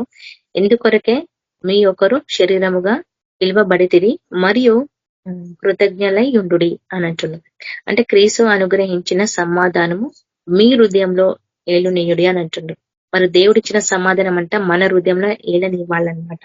ఒకవేళ చూడండి, మనం ఒంటరిగా ఉన్నప్పుడు కళ్ళు మూసుకున్నా మూసుకోకపోయినా ఏది చేసినా నువ్వు ఒంటరిగా ఉన్నప్పుడు నీకు స్వరం వినబడతా ఉంటది కదా. ఆ స్వరం విన్నప్పుడు నీ ఆలోచనలు ఎటువైపు పోతాయో, నీ ఆత్మ ఏం చెప్తుందో అప్పుడు ఆ టైంలో ఆ యొక్క టైంలో నీకు తెలుస్తుంది ఎట్లా ఏలుతున్నాడు దేవుడు మన హృదయంలా, ఎట్లా ఉంటున్నాడు మనకు అప్పుడు తెలియజేయబడుతుంది. నువ్వు ఎప్పుడైనా ఒంటరిగా ఉన్నప్పుడు జస్ట్ దేవుని యొక్క వాక్యాన్ని నువ్వు ఫోకస్ చేసుకొని దాన్ని నువ్వు ధ్యానిస్తుండో, ఆయన వాటికి ప్రతి వర్డ్ కి, ఈచ్ ఆఫ్ ది వర్డ్ కి ఆయన మనకు సమాధానం ఇస్తాడు. నిజంగా ఈచ్ ఆఫ్ ది వర్డ్ కి ఆయన సమాధానం ఇస్తాడు. ఎందుకంటే ఆయన మన హృదయంలో ఉంటాడు కాబట్టి, మన ఆత్మలో ఆయన ఉండి నడిపిస్తుంటాడు ప్రతిదీ. నువ్వు మంచి మార్గంకి వెళ్తున్నావా, నువ్వే మార్గానికి వెళ్తున్నావా, నువ్వు దేవుని బిడవై ఉండి తప్పు మార్గంలోకి వెళ్ళినప్పుడు ఆయన హెచ్చరిస్తుంటాడు. మరి నీకు సమాధానం ఎట్లా రావాలా? ఆయన ప్రతి క్షణము మనల్ని గైడ్ చేస్తా ఉంటాడు. ప్రతి క్షణం దేవుని బిడ్డలు తప్పు మార్గంలోకి పోతే ఆయన చూసుకుంటూ ఉండగలుగుతాడు ఆ యేసు ప్రభు మన తండ్రి. పిల్లలు తప్పు పని చేస్తుంటే మనం చూడగలుగుతామా? అదే రీతిగా మనం ఏమన్నా తప్పిదములు చేస్తే ఆయన చూడగలుగుతాడా? అందుకే ఆయనే మన హృదయంలో ఉండి ప్రతిదీ each of the step guidance అనేది మనకి ఇస్తాడు దేవుడు. ఎప్పుడైతే ఆయన గైడెన్స్ ఇస్తాడో సరైన మార్గంలోకి మనం నడవగలుగుతాం. ఒకవేళ ఆయన గైడెన్స్ గిట్ట మనం తప్పిపోయినామే అనుకో, గతం పాపంలోకి చోటిచ్చిన వారం అవుతాం. కాబట్టి అందుకే ప్రతిదీ ఆయనకు అవకాశం ఇవ్వాలా దేవునికి. మనం దేవుని దగ్గర నేర్చుకోవాల్సింది అదే. ప్రతి అవకాశం ఆయనకి ఇవ్వాలా. మన సొంత తలంపులతోటి మనం అడుగు వేసి వెళ్ళిపోతే దుష్టునికి అవకాశం వెళ్ళిపోతుంది. కాబట్టి మనకి ఏదైతే ఉందో దేవుడు మనతోటి ఏదైతే సమాధానంగా మంచిగా మనతో మాట్లాడాలి అని అనుకుంటున్నాడో ఆయనకు మనం చోటిస్తేనే కానీ ఆ సమాధానం వరకు మనం వెళ్ళలేం. కాబట్టి ఆయనకు మనం చోటిస్తే అప్పుడు మనకు సమాధానం దక్కుతుంది. నిజమే కదా తండ్రి ఈ విధంగా చెప్తూ మనం ఇట్లా వెళ్ళాలి అని అనిపిస్తుంది. అందుకే మనం ప్రార్థన చేసుకొని మూవ్ అవుతాం. సేవకు పోవాలన్నా ప్రార్థన చేసుకొని ప్రతి దగ్గరికి వెళ్తాం. అట్లా ఎందుకు మనం ప్రేర్ చేసుకొని వెళ్ళగలుగుతున్నాం అంటే మనము దేవునికి అడుగుతున్నాం, దేవా ఈ మార్గానికి వెళ్తున్నాం, ఇది కరెక్టా కాదా, మాకు గైడెన్స్ ఇవ్వు. సో మనం దేవుని అడుగుతున్నాం కాబట్టి ఆయన సరైన వే చూపిస్తాడు. ఒకవేళ నువ్వు అడగకుండా ఇష్టం వచ్చినట్టు నువ్వు వెళ్ళిపోయినావు అనుకో, అక్కడ శత్రువుల్ని కడ్డగిస్తా ఉంటారు. కాబట్టి అందుకే ఆయనకి మనము చోటు ఇచ్చినప్పుడు ఆయన మనల్ని సరైన మార్గంలోకి నడిపిస్తాడు. ఇక్కడ ఇందుకొరకే మీరు యొక్క శరీరముగా పిలువబడితిరి మరియు కృతజ్ఞతలై ఉండుడి అన్నట్టు. కాబట్టి మనము ఆయనకి ఒక అంటే శరీరం అంటే ఆ శరీరం కాదు. నేనైతే అర్థం చేసుకుంది ఎట్లా అంటే ఆత్మీయమైన శరీరం. ప్రతిదీ ఆయనకి పిలువబడిన వారం మనమే. కాబట్టి మన శరీర క్రియలో ఒకవేళ బ్యాడ్ క్వాలిటీస్ కానీ ఎవ్రీథింగ్ ఏమైనా ఉంటే రిమూవ్ చేసేసుకొని ఆయన ఏవైతే మంచితనము మనకి ఇచ్చిందో అవి మన శరీరానికి ధరించుకొని అవి మన ప్రాణానికి ధరించుకుంటేనే కానీ ఆయనకి కృతజ్ఞతాస్తుతులు చెల్లించకుండా ఉండలేము. కాబట్టి మన ప్రాణము, మన శరీరము, మన ఆత్మ ఆయన చేతకు అప్పగించాలా. ఆయన చేతకు ఎప్పుడైతే అప్పగిస్తామో అప్పుడు మనం ఎట్లుంటామంటే థ్యాంక్స్ గివింగ్ ఇచ్చేవారిలాగా ఉంటాము కదా. అట్లా దేవుడు మనల్ని ఎంతగానో ప్రేమించాడు కాబట్టి ఆ ప్రేమను మీరు పోగొట్టుకోకండి అంటున్నాడు. ఆ ప్రేమ చాలా విలువైనది కదా. ఎందుకంటే ఆయన శిల్వ మరణం పొందినప్పుడు ఈ యొక్క దర్శనం చూసినప్పుడు మీకు అర్థమవుతుంది ఆ సిచ్యువేషన్ ఎట్లా ఉంటుందో. ఎంత బాధకరంగా, ఆయనంత వికారంగా, ఆ యొక్క చేతులు, ఆ కాళ్ళు, ఆయన ఫేస్ ఇవన్నీ ఆ దర్శనంలో చూస్తే అసలు ఏడవలేకుండా ఏ మనిషి ఉండలేదు. అందరూ ఏడ్చేస్తారు ఆయన ఆ యొక్క దర్శనం చూస్తే. ఆయన అంతగా ప్రేమించుండు. కాబట్టి ఆయన అంతగా ప్రేమించినప్పుడు మనం కూడా ఇతరులను ప్రేమించాలా. మన స్వార్థం కోసం కాదు, ఆ ఆత్మ దేవుని వైపు నడిపించడానికే మనం ప్రేమించాలి కదా. యోహాను 3rd chapter 34 and 35 చూసుకోండి. మీరు ఒకరినొకరే ప్రేమింపవలెను, మీకు క్రొత్త ఆజ్ఞ ఇచ్చుచున్నాను, నేను మిమ్మల్ని ప్రేమించినట్లే మీరు ఒకరినొకరు ప్రేమింపవలెను అంటుంది. దేవుడు మనకు ఒక ఆజ్ఞ ఇచ్చిండు, క్రొత్త ఆజ్ఞ ఇచ్చుచున్నాడు, నేను మిమ్మల్ని ప్రేమించినట్లే. అంటే దేవుడు మనల్ని ఎట్లయితే ప్రేమించిండో మనం కూడా ఇతరులను ఆ విధంగానే ప్రేమించాలి అని చెప్తున్నాడు. మళ్ళీ మీరు ఒకరిని ఎడల ఒకడు ప్రేమింపగల వారి ఎడల దీనిని బట్టి మీరు నా శిష్యులు అందరూ తెలుసుకొందురు. చూడండి, ఎప్పుడైతే ఒకరి పట్ల ఒకటి మనం ప్రేమ చూపిస్తామో అప్పుడే అర్థమవుతుంది దేవుని యొక్క సుశలమా కాదా అని. ఆ టైంలో యోహాను దేవుని యొక్క ప్రేమ చూపించింది కాబట్టి ఈ రోజు యోహాను పత్రిక మనం చదవగలుగుతున్నాం. ఎందుకంటే ఆయన దేవునికి చాలా దూరంగా నిలబడుతుండే ప్రతి విషయంలో. కానీ చివరికి ఆయన యేసు ప్రభు చనిపోయేంత వరకు ఆ శిల్వ మరణం దగ్గరే ఉన్నాడు. అంటే ఎంతగానో దేవుని ఆయన ప్రేమించినాడు. మన దేవుడు ఆయన హృదయని ఆయనది ప్రతిదీ దేవునికి తెలుసు కదా, చూసింది కాబట్టి యోహాను ద్వారా ఎన్నో రెవల్యూషన్స్ రాపించింది దేవుడు కదా. ఎందుకంటే ఆయన క్రీస్తు ప్రేమను పొందుకున్నాడు. ఆయన కూడా అంతగా సేవ చేసిండు యోహాను. కాబట్టి ఇక్కడ కూడా అదే తెలియజేయబడుతుంది. మీరు ఒకని ఎడల ఒకరు ప్రేమింపగల వారి ఎడల దానిని బట్టియే మీరు నా శిష్యులు అందరూ అనబడుతుంది. మనం దేవుని యొక్క దాసులమై ఉంటే దేవుని యొక్క బిడలమై ఉన్న వారం కాబట్టి మనం ఇవన్నీ పొందుకోవాలా. 9 ఆత్మ ఫలాలు కదా ఆయన ఎప్పుడో ఇచ్చేసిండు. ఈ ఆత్మ ఫలాలు మన దగ్గరనే ఉన్నాయి, మన స్పిరిట్ లోనే ఉన్నాయి. కానీ వాటిని మనం బయటికి తీయలేకపోతలేము. వాటిని ఎక్కువ ఏమంటారు, వాటి మీద ఫోకస్ చేయలేకపోతున్నారు. ఎందుకంటే లోక పనులు ఎక్కువైపోతున్నాయి, లోకంలోనే ఉంటున్నారు, తిరుగుతున్నారు అనేది చేస్తున్నారు. కాబట్టి అవి గ్రహించలేకపోతున్నారు. ఇవన్నీ చూడండి, by the fruit of the Joy spirit, ఇవన్నీ మన ఆత్మలోనే ఉంటాయి. ఇవన్నీ మన దగ్గరే ఉంటాయి. మనం వాటిని పట్టుకుంటేనే కానీ అవి బయటికి రాలేవు. నువ్వు దాన్ని పట్టుకొని బయటికి తీసుకురావాలంటే నువ్వు వాటికి ఛాన్స్ ఇవ్వాలి కదా. ఛాన్స్ ఇస్తేనే నువ్వు అవి తెచ్చుకోగలుగుతావు. నువ్వు ఛాన్స్ ఇవ్వండి అవి ఎట్లా వస్తాయి? రాలేవు కదా. ఇవన్నీ ఒక క్రియేచర్. లవ్ కూడా లవ్ కూడా దేవుడు క్రియేట్ చేసింది. ప్రేమ, ఇవన్నీ క్వాలిటీస్ మన బాడీలో పెట్టినంటే దేవుడు ఎందుకు ఇవన్నీ పెట్టినంటే ఇవన్నీ మనం ఇతరులకు చూపించాలా. ఆయన ప్రేమని వివరించాలి అనంటే ఉత్తగానే వివరించడానికి రాదు ఆయన ప్రేమని. నువ్వు అది ఎక్స్పీరియన్స్ పొందితేనే కానీ వివరించలేకపోతావు కదా. అందుకే అని అంటుంది, ఎప్పుడైతే ఇవన్నీ మనం ప్రేమించడం, దేవుని యొక్క ప్రేమని మనం పాల్పొందుతామో, దేవుని యొక్క ప్రేమలో ఉంటామో, ఎప్పుడైతే ఆయన హత్తుకొని ఆయన కనెక్ట్ ఉంటామో, ఆయనకి ఎప్పుడైతే మనం లాగిన్స్ అయి ఉంటామో అప్పుడే ఇవన్నీ మనం చేయగలుగుతాము. లేకపోతే ఏవి చేయలేము. ఎందుకంటే ఆయన బిడ్డల్లాగా మనము లోకానికి దాసులం కాదు, మనం దేవుని యొక్క బిడ్డలకు దాసులం. అంటే దేవుని పని చేసే వారికి, అంటే దేవునికి మనం దాసులాగా ఉండాలి. అంతేగాని ఈ లోకంలో వచ్చిన ప్రతిదానికి దాసులం. ఎందుకంటే ఈ లోకం ఎట్లా ఉందంటే ప్రేమ చూపిస్తున్నది ఎక్కడ? పైసల పట్ల, డ్రెస్సెస్ పైన, లోకంలో అవసరతల పైన, వాటిపైన ఉంటున్నాయి ఇవన్నీ. అంటే డబ్బుకి విలువ ఇస్తున్నారు, డబ్బుకి దాసులైపోతున్నారు. డబ్బు ఉంటేనే సమస్తం చేయగలుగుతాం కదా అని అనుకుంటారు. కానీ అదే డబ్బు విషయంలో కానే కాదు, ఏ విషయంలో కాదు. అని ప్రేమించమంటున్నారు దేన్ని బట్టి? ఒక ఆత్మ రక్షణకి రావడానికే. అంతేకాని మనం దాసులం దేనికి? దేవుని యొక్క సువార్త ప్రకటన చేయడానికి. ఆయన మనం క్రియేట్ చేసిన దేవుడికి ఆయన డిజైర్స్, ఆయన ప్లాన్స్ ఏవైతే మన పైన ఉన్నాయో అవన్నీ ఆయన చేయించుకోవడానికి మనం ఆయనకి దాసులము. అంతేకాని నేను చాలాసార్లు గ్రహించినాయి, నేను ఎందుకు వీటికి, అసలు దీనికి నేను ఎందుకు బానిస కావాలని, అసలు వీటికి నేను ఎందుకు పోవాలని. నాకు వేటి మీద ఆశ లేదు. నేనైతే అదే అనుకుంటా, నాకు వీటి మీద ఆశ లేదు ప్రభా, నాకు ఏ వద్దు, కేవలం నీ యొక్క వాక్యంలో నేను నానబడితే నాకు చాలు. ఎందుకంటే ఈ లోకంలో అన్ని చూసినాము, అన్ని చేసినాము, ఇవన్నీ మనకి ఎట్లా అంటే తృణీకరించుకోవాలా, అసహించుకోవాలా. మనకు అవసరమే లేదు.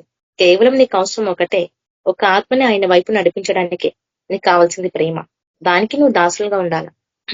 ఎందుకంటే దేవుడు ఒక పని మనకు అప్పచెప్పినప్పుడు ఆ పని మనం సంపూర్తిగా నెరవేర్చాలి. నాకు ఒక కళ పడింది. ఆ కళలో నాకు అన్న ఒక పని చెప్పింది అనమాట. ఆ పని ఏంటిదంటే, నువ్వు వెళ్తున్న మార్గంలో ఏదైతే మొట్టమొదటిగా నీకు కనుకొని రావాలి అని అట్లా కమెంట్ చేసేసరికి నేను వెళ్ళిన ఆ ప్రశాంతత ప్లేస్ ఎట్లుందంటే ఒక నదిలాగా ఉంది, గ్రీనరీగా ఉంది. అలా వినబడుతుందా? వినబడుతుంది సిస్టర్, వినిపిస్తుంది. ఓకే అన్న.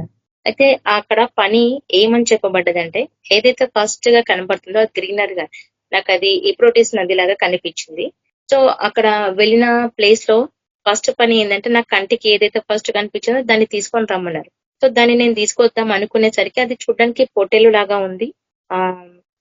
ఒక గొర్రె చూడడానికి ఎట్లా ఉంటది అదే పొజిషన్ ఉంది, కానీ అది చాలా పెద్దగా ఉంది చూడడానికి. ఇది ఎందుకో పొట్టేలు ఇక్కడ వచ్చింది, ఫస్ట్ నాకు ఇదే కనిపించింది.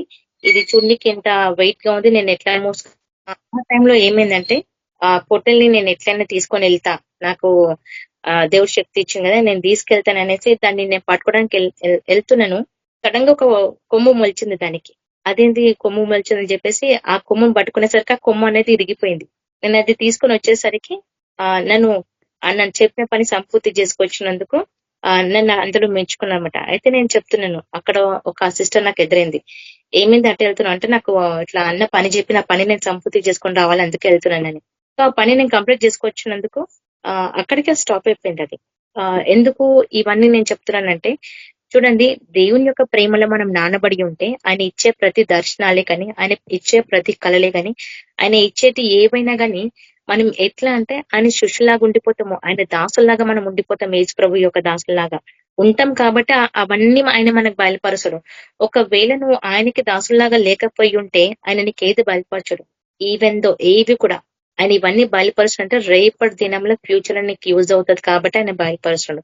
యోహానికి అందుకే బయలుపరచడు. ఆయన టైంలో అర్థం కాకపోవచ్చేమో, కానీ ఇది మన టైంకి వచ్చేసరికి మనకు అర్థం అవుతుంది. అందుకే అంటున్నా, ఆయన శిష్యులాగా మనం ఉండాలి అంటే, ఆయన దాసులాగా మనం ఉండాలి అంటే ఆయన ప్రేమని మనము గెలుచుకోవాలా, ఆయన ప్రేమని మనం పొందుకోవాలి. అందుకే పరిశుద్ధాత్మ పొందుకోమని ఆయన ఎంతగానో హెచ్చరిస్తాడు దేవుడు కదా. ఇదే రియల్ లవ్ అంటే యేసు ప్రభు దగ్గర మాత్రమే ఉంది, ఇంకా ఏ మనిషి దగ్గర లేదు. నువ్వు ఈ లోకం కోసం పోరాడుతున్నవేమో, నీ పిల్లల కోసము, నీ ఫ్యామిలీస్ కోసము, నీ స్నేహితులు, నీ ఎడ్యుకేషన్, నీ జాబ్స్, పర్పస్, ఎవ్రీథింగ్ నువ్వు ఈ లోకం వైపు ఉంటున్నవేమో, వాటి అన్నిటికీ నువ్వు చోటిస్తున్నావేమో, కానీ ఒక్క టైం కూడా ఆయనకి ఇయ్యకపోయి ఉంటే ఆయన నీకు ఏది బయలుపరచలేడు. కాబట్టి ఆయనకి మనం టైం ఇచ్చి ఆయనకి మనం చోటిస్తేనే ఆయన అవన్నీ మనకు బయలుపరచగలుగుతాడు. ఎందుకనంటే చూడండి, ఆయన ప్రేమిస్తున్నాడు, ఆయన ఎన్నో బయలుపరచాలి అని అనుకుంటున్నాడు. ఎన్నో ప్లాన్స్, ఆయన ఇచ్చిన ప్రతి ప్లాన్స్ నెరవేర్చుకోవాలి అని అనుకుంటున్నా కానీ మనమే ఆయనకు చోటు ఇవ్వట్లేదు. మెయిన్ రీజన్ ఆయన శిష్యులాగా మనం కావాలి అని ఆశ కలుగుతున్నాడు యేసు ప్రభు. కానీ మనం ఏం చేస్తున్నామంటే ఆయన ఇచ్చే ఆశ, ఆయనకున్న ఆశని నెరవేర్చలేకపోతున్నాం. నిజంగా ఆయన మనల్ని ఎంతగానో ప్రేమించున్నాడు, ఎంతగానో తెలియజేయాలనుకుంటున్నాడు. ఎన్నో ప్లాన్స్, ఆత్మీయ ప్రపంచంలో ఉన్న ప్రతిదీ ఆయన మనకు చూపించాలి అని అనుకుంటున్నాడు. కానీ మనం ఆయనకు టైం ఇవ్వకపోతే ఆయన మనల్ని ఎట్లా శిష్యులాగా చేసుకోగలుగుతాడు కదా. ఇది మన పాయింటే కదా. అందుకే మనం ఇవన్నీ తెలుసుకోవాలంటే ఒక టైం అనేది ఆయన కేటాయించాలా, ఒక టైం అనేది ఆయనకి ఇస్తేనే కానీ ఇవన్నీ మనకు బయలుపరచలేవు. మనం టైం ఇస్తేనే ఇవన్నీ ఆయన మనకు చూపిస్తాడు. ఎందుకంటే ఆయన అంతగా మనల్ని ప్రేమించడు. అందుకే కదా ఆయన శిల్వ మరణం పొందిడు మన కొరకు. ఎంతగానో ప్రేమించిందంటే అంతగానో ప్రేమించింది కాబట్టి ఇవన్నీ మనము పొందగలిగినాం, లేకపోతే మనం ఏది పొందుకోలేము. అందుకే చూడండి, లాస్ట్ ఒకటే చూసుకొని క్లోజ్ చేద్దాం. రోమా 8 చాప్టర్ 28 లో, దేవుడు ప్రేమించిన వారికి అనగా ఆయన సంకల్పం చెప్పున పిలువబడిన వారికి మేలు కలుగుటకై సమస్తమును సమకూర్చుడి జరిగించుచున్నవని ఎరుగుదాము అని అంటున్నాం. చూడండి, దేవుని ప్రేమించిన వారమైతే అనగా ఆయన సంకల్పం చెప్పున, చూడు ఆయన మనల్ని అందరినీ పిలుచుకున్నాడు కదా. దేనికో పిలుచుకోలేడు యేసు ప్రభు, ఆయన పని సంపూర్తి చేయడానికే పిలుచుకున్నాడు. కానీ ఈ లోకంలో ఏమనుకుంటారంటే ఆయన చెప్పిన సంకల్పము పిలువబడిన వారికి మేలు కలుగుటకై అని అంటుడు. ప్రతిదీ మనకు మేలే, సమస్తము సమకూర్చుడి జరిగించుతున్నాయి. ఇవన్నీ ఏదంటే మన మేలు కొరకే, అంతేగాని దేని కొరకే కానీ. ఇంకొక వాక్యంలో కూడా చూసుకుంటాం మనం కదా. ఆయన ఏ టైంలో ఏ విధంగా పిలుచుకున్నారంటే లోకం ఇంకొకలాగా ఆలోచన చేస్తుంది. అది నెక్స్ట్ టైం చూసుకుందాము. ఇక్కడ కొరింథియన్స్ ఇందులో మనకు మెలుగు కలగడానికి సమాధానము సమకూర్చబడింది జరుగుతున్నాయి, ఇవన్నీ మనకు చేయబడుతున్నాయి. కానీ రియల్ గా దేవుడు మనల్ని ఎందుకొరకు ప్రేమించినంటే ఇది లాస్ట్ వచనము చూడండి. జాన్ 3 చాప్టర్ 16 వచనంలో మనం చూసుకుంటాము కదా. For God so loved the world that he gave his only begotten son, that whosoever believe in him should not perish but have everlasting life. Everlasting life ఆయనే మాత్రమే మనల్ని ఎంతగానో ప్రేమించాడు యేసు ప్రభు. కాబట్టే ఈ లోకానికి ఆయన రావాల్సి వచ్చింది యేసు ప్రభు కదా. దేవుడు లోకంని ఎంతో ప్రేమించాడు, కాగా తన అతిథ్య కుమారుని కాబట్టి వాణి యందు విశ్వాసం ఉంచిన ప్రతి వాడు నశింపక నిత్య జీవము పొందినట్లు ఆయన అనుగ్రహింపబడను. కాబట్టి మనకు నిత్య జీవం రావడానికి కొరకే ఆయన శిలువ మరణం పొందిండు. ఎవరైనా చేయగలుగుతారా? ఎవరు చేయలేరు, కేవలం యేసు ప్రభు. ఇంకొక వాక్యంలో అంటాడు దేవుడు, మీరు తండ్రిలాగా ఎవరిని సంబోధించదంటారు, కేవలం యేసు ప్రభు మాత్రం తప్ప. అది మనం మత్తయి సువార్తలో చూస్తాం. అది అట్లా ఈ లోకంలో ఎంతో మంది నాకు తండ్రి ఉన్నాడు అని అనుకుంటారు, కానీ ఆయన చెప్తాడు ఈ లోకంలో తండ్రి నీకు ఒక్కడై ఉండాలా, అది కూడా యేసు ప్రభు తప్ప. అది ఆ వాక్యం నెక్స్ట్ టైం చూసుకున్నాము. ఇది ఎందుకు చెప్తున్నానంటే ఎవర్ లాస్టింగ్ లైఫ్ ఆయన దగ్గర మాత్రమే ఉంది. చివరికి ఆయన దగ్గరికే నువ్వు రావాలా. ఇంకా నువ్వు ఎక్కడికి పోలేవు.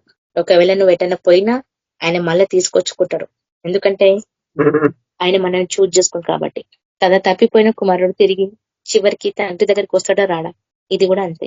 మనం ఆయన ప్రేమిస్తాం కాబట్టి, ఆయన కూడా అర్థం చేసుకున్న దేవుడు కాబట్టి నువ్వు ఎట్లైనా పో, మళ్ళా తీసుకొస్తాడు ఆయన దగ్గరికి. నీ తప్పంత తెలుసుకోవాలా, మళ్ళా నువ్వు క్షమాపణ అడగాల, మళ్ళా నిజమైన జీవితంలో నిజ స్వరూపం ధరించుకొని ఆయన సన్నిధిలో ఉండగలుగుతావు. అట్లా అనమాట. అందుకే ఆయన ఎవర్ లాస్టింగ్ లైఫ్ మనకి ఎందుకు ఇచ్చినంటే ఆయన శాశ్వతమైన ప్రేమ చిరకాలము ఉండాల్సిందే. బట్ అది పోగొట్టుకోవద్దు. చివరి వరకు మనం గెలుచుకోవాలి. ఎందుకంటే లాస్ట్ డేసెస్ కదా, విశ్వాసం ఎవరన్నా కనగొద్దురా అని అంటున్నాం కదా. అందుకే ఎప్పుడు మనం మెలకువగా ఉండాలా, ప్రార్థించాలా, అనేకుల కొరకు ప్రార్థించాలా. నాకు ఒకటే విచిత్రం అనిపిస్తుంది, ఇర్మియా ఏడుపుకి కన్నిటికి మన కాలంలో సంబంధించింది. అది ఇప్పుడే స్టార్ట్ అయిపోయింది. ఎప్పుడో స్టార్ట్ అయిపోయింది.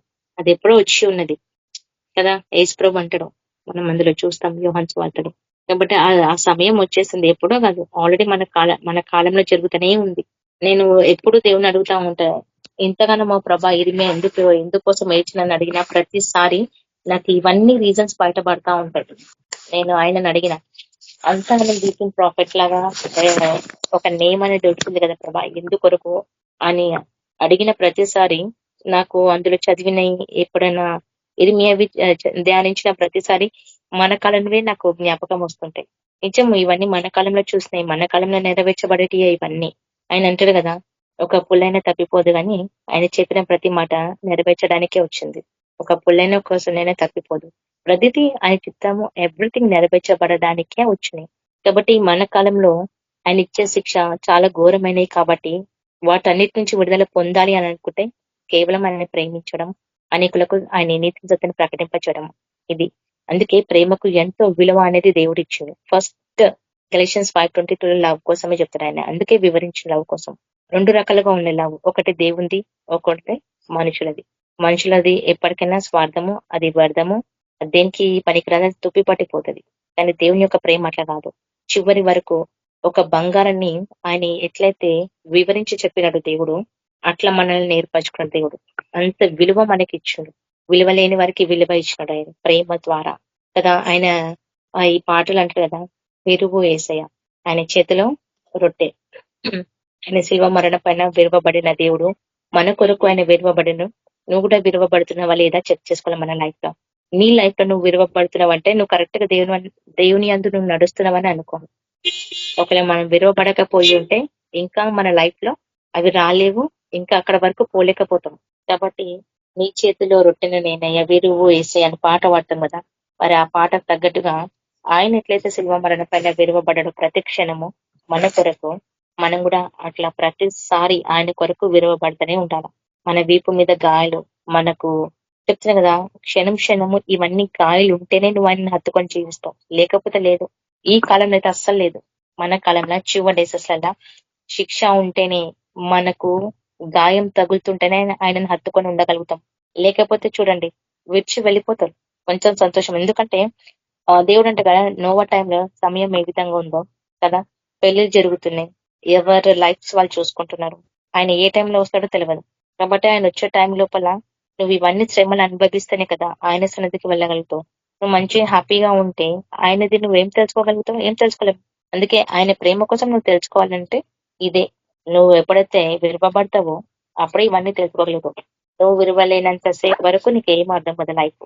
కాబట్టి మన లైఫ్ లో మనం అన్ని తెలుసుకోవాలని నడవాలా, ఆయనని రాకడ కోసము నిరీక్షణ కలిగి ఉండాలి అంటే మనం ప్రతిరోజు విరవబడాలా కదా. మనం పాట పాడతాము, దినదినము చనిపోతున్నాను యేసుక్రీస్తులో నేను బ్రతుకుతున్నాను.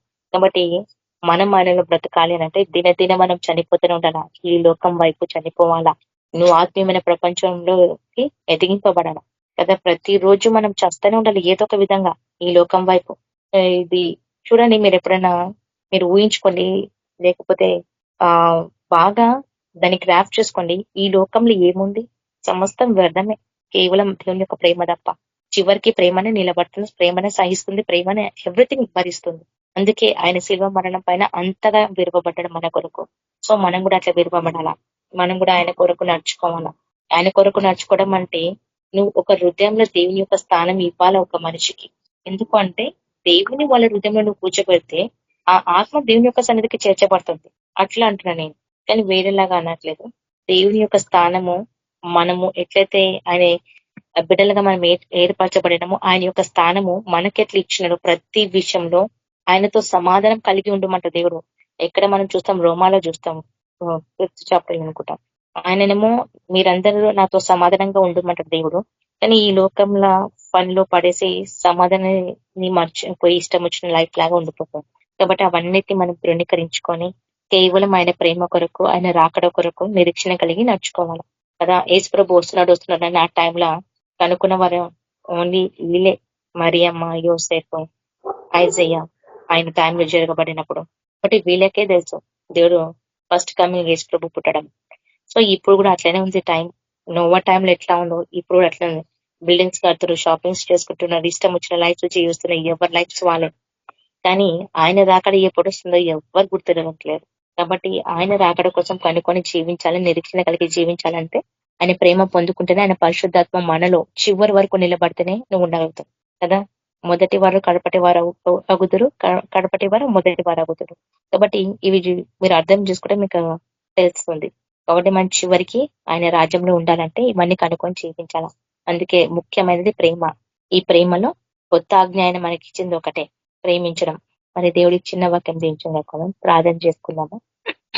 పరిశుద్ర ప్రేమల దేవ, కృపల తండ్రి, దేవా యేసు ప్రభ, నీకు లెక్కలేని వందనాలు ప్రభా, కృతజ్ఞతలు తండ్రి. దేవా యేసు ప్రభ, మమ్మల్ని ఎంతగానో ప్రేమించినావు తండ్రి. మేమెంత ఘోర పాపులమైనా కానీ ప్రభా, మీరు మమ్మల్ని క్షమిస్తూనే ఉన్నారు, మమ్మల్ని ప్రేమిస్తూనే ఉన్నారు తండ్రి. నీ ప్రేమ ఎంతో విలువైనది తండ్రి. నువ్వు ఇచ్చిన ప్రతి ప్రేమలో ఎంతో విలువ ఉంది తండ్రి. ఆ విలువ ఉంది కాబట్టి ప్రభా, ఈ రోజు ప్రతి ప్రజలు మాకు విలువ ఇస్తున్నారు తండ్రి. ఒకవేళ ప్రభా ఆ యొక్క ప్రేమ మేము తెలుసుకోలేకపోయి ఉంటే ప్రభా, ఈ లోకమంతా మమ్మల్ని ఏ విషయంలో కూడా ప్రభా సహించలేక, భరించలేక ప్రభా, ఇష్టం వచ్చినట్లు అని లైఫ్ లో ఉన్నాయి ప్రభా. కాబట్టి ప్రభా, ఆ కాలంలో ప్రభా ఆ పోస్టులందరూ కూడా ప్రభా నీ అందు ఎంతో భయభక్తి కలిగే జీవితం వారు జీవించినట్టు తండ్రి. వాళ్ళు ప్రతిదీ సహించగలిగినారు ప్రభా, కేవలం ప్రభా నీ యొక్క ఆత్మచేత నడిపింపు ద్వారానే ప్రభా. ఈ రోజు కూడా ప్రభా నీ యొక్క ప్రేమ మా మధ్యలో ఉందని మేము విశ్వసిస్తాం, మేము నమ్ముచున్నాం తండ్రి. ఈ యొక్క పరిశుద్ధాత్మ ద్వారా మాకు నడిపింపు దయచేయండి తండ్రి. ప్రతిరోజు మేము వాటిని పోగొట్టుకోవద్దు తండ్రి. దేవ మా చేతులను పట్టి మమ్మల్ని నడిపించండి, మాకు గైడెన్స్ ఇవ్వండి. మీరు ఇచ్చే ప్రతి గైడెన్స్ లో ప్రభా మేము సరైన మార్గంలో ఉండగలుగుతాం తండ్రి. కాబట్టి మాకు సహాయం చేయండి, ముందుకు నడిపించండి ప్రభా. ఇవి చివరి డేసెస్ లలో ప్రభా ఇర్మియా ఎంతగానో కన్నీటి కాల్చాడంటే ప్రభా, కేవలం అది మా కాలానికి జరగాల్సిన ప్రతిదీ ఆయనకు మీరు చూపించారు తండ్రి. కాబట్టి ప్రభా ఆయన అంతగానము ప్రభా మా కొరకు తండ్రి నీ సన్నిధిలో ఏడ్చాడు ప్రభా. దేవా మీరు గెచ్చమైన తోటలో ప్రభా మా కొరకు, మా ప్రతి పాటి కొరకు తండ్రి యుగ యుగల వరకు కూడా ప్రభా నిత్యము ప్రభా నీ రాజ్యంలో ఉండడానికి ప్రభా మీరు ఎంతగానో ప్రభా మా కొరకు కన్నీటి కార్చినారు ప్రభా. దేవా యేసు ప్రభా ఈ లోకం అంతటి కొరకు ప్రభా, ప్రతి ప్రాణం కొరకు, ప్రతి శరీరాల కొరకు, ప్రతి ఆత్మ కొరకు తండ్రి మీరు కన్నీటి కార్చారు ప్రభా. దేవా ఎప్పుడైతే మీరు కన్నీటి కార్చే శిల్వ మరణం పొందినారో తండ్రి, ఆ రోజు నుంచే ప్రభా మాకు ఎంతో ఫ్రీడమ్ ఇచ్చినారు ప్రభా. దాన్ని బట్టి నీకు వందనాలు తండ్రి. దేవా నువ్వు ఇచ్చిన ప్రతి క్వాలిటీస్ మాలోనే ఉన్నాయన్నారు ప్రభా, నువ్వు ఇచ్చిన ప్రతి మంచితనము మాలోనే ఉన్నాయన్నారు ప్రభా. కానీ మేము గ్రహించలేకపోతున్నాం తండ్రి. దేవా ఈ శరీరం ప్రతిదీ మేము తృణీకరించుకోవాలా. కేవలం ప్రభా నువ్వు చెప్పిన ప్రతి వర్డ్స్ ని మేము అంగీకరించి మేము నడుచుకోవాలి తండ్రి. నీ మాటలు ఎంతో విలువైనది ప్రభా, నువ్వు ఇచ్చే ప్రతి మాటకు విలువ. కాబట్టి ప్రభా ఈ విలువైన మాటల ద్వారానే ప్రభా అనేక ఆత్మలు నీ సన్నిధికి రావాల్సిందే ప్రభా. కాబట్టి ప్రభా ప్రతి ఆత్మకి ప్రభా నీ యొక్క విలువైన మాటలు మేము చెప్పాలా ప్రభా, నీ నీతి సత్యాన్ని మేము ప్రకటించాల తండ్రి. దేవాయేసు ప్రభా నోవా సమయంలో ఏ విధంగా ఉందో ప్రభా, ఇప్పుడు మా కాలంలో ఇదే సమయంలో ప్రభా ప్రతిరోజు అట్లానే ఉంటుంది ప్రభా. కానీ ప్రభా మేమంతా కూడా ప్రభా సమయము ఎవ్రీథింగ్ వేస్ట్ చేసుకుంటున్నందుకు మమ్మల్ని క్షమించండి తండ్రి. దేవాయేసు ప్రభా సమయం నీకు ఇవ్వాలా ప్రభా, నీ సందులో మేము గడపాలా. దేవాయేసు ప్రభా ప్రతి మాటలో ఎంత ప్రేమ మీరు మాకు చూపించినారు ప్రభా, ఆ ప్రేమను ప్రభా మేము పొందుకోవాలా, మేము కూడా ఇతరులకు చూపించాలా ప్రభా. మాకు సహాయం చేయండి, ముందుకు నడిపించండి ప్రభా. సహాయపడండి ప్రభా. ఏసియానికి లెక్కలేని వందనాలు ప్రభా. దేవాని యొక్క కృపాని యొక్క కనికరము మా పట్ల కుమరించండి ప్రభా. దేవాయేసు ప్రభా నీ యొక్క దయారసము ప్రభా ఎప్పుడు మా పెదల పైన ఉండాలి తండ్రి, అది తొలగిపోవద్దు తండ్రి. ఏసే సహాయం చేయండి, ముందుకు నడిపించిన ప్రభా. నీ యొక్క దాసులాగా మేము పనిచేయాలి తండ్రి. ఈ లోకానికి మేము బానిసలం కాము తండ్రి, కేవలం ప్రభా నీకు మాత్రమే తండ్రి మేము దాసులమై ఉన్నాం ప్రభా. మాకు సహాయం చేయండి, ముందుకు నడిపించిన ప్రభా. ఎందుకంటే ప్రభా ఈ లోకాశలకు ప్రభు ఎంతో మంది లొంగిపోతున్నారు తండ్రి. నీ స్వాత ప్రకటన చేసుకుంటేనే ప్రభా వాటిపైన వీటిపైన ఆశ ఇవన్నిటి నుంచి ప్రభా ప్రతి వారికి విడుదల దయచండి. కేవలం ప్రభా వాళ్ళు ప్రభా నీ కొరకు ఆలోచన చేయాలని నీ సువాతన ప్రకటింపచల్తండి. ఎంతో మంది ప్రభా పడిపోయిన సేవకులు ఉన్నారు ప్రభా, తిరిగి వాళ్ళని మీరు లేవనెత్తండి ప్రభా. దేవ వారికి అవకాశం ఇవ్వండి ప్రభా, వారి తప్పిదములను క్షమించి ప్రభా తిరిగి ప్రభా నీ సేవ చేయడానికి ప్రభా మరి ఒక్కసారి ప్రభా నీ యొక్క పరిశుద్ధాత్మ ద్వారా ప్రభా వారిని అభిషేకించి నీ సేవలకు నడిపించండి ప్రభా. ఎంతో మంది ప్రభా ఏసా నిన్ను నమ్మిన బిడ్డలు ప్రభా రక్షింపబడాల ప్రభా, ఏ ఆత్మ కూడా నశించిపోదు తండ్రి. ప్రతి బిడ్డ నీ సన్నిధికి రావాల్సిందే ప్రభా. దేవా నరకంలో పడిన ప్రతి ఆత్మని కూడా ప్రభా నీ సన్నిధికి నడిపించాలి ప్రభా. వారికి కూడా మేము సువాత ప్రకటించాలి తండ్రి. దేవా యేసు ప్రభా మీరే సహాయం చేయండి, ముందుకు నడిపించమని ప్రార్థిస్తున్నాం తండ్రి. దేవా మా పట్ల నమ్మకం ఉంచండి ప్రభా. ఏసియా మీరు ఆ కాలంలో ప్రభా దూతల పట్లనే నమ్మకం లేదంటున్నారు ప్రభా. కాబట్టి ప్రభా ఏసియా తండ్రి పరిశుద్ధ మా పట్ల నమ్మకం ఉంచండి ప్రభా. దేవాని యొక్క మాటకు మేము విధేయత కలిగి నడుచుకోవాలా, నీ యొక్క ప్రేమకు మేము విధేయత కలిగి నడుచుకోవాలా. దేవాయచు ప్రభా మాకు సహనము ఓపిక దీర్ఘశాంతం కావాలి తండ్రి.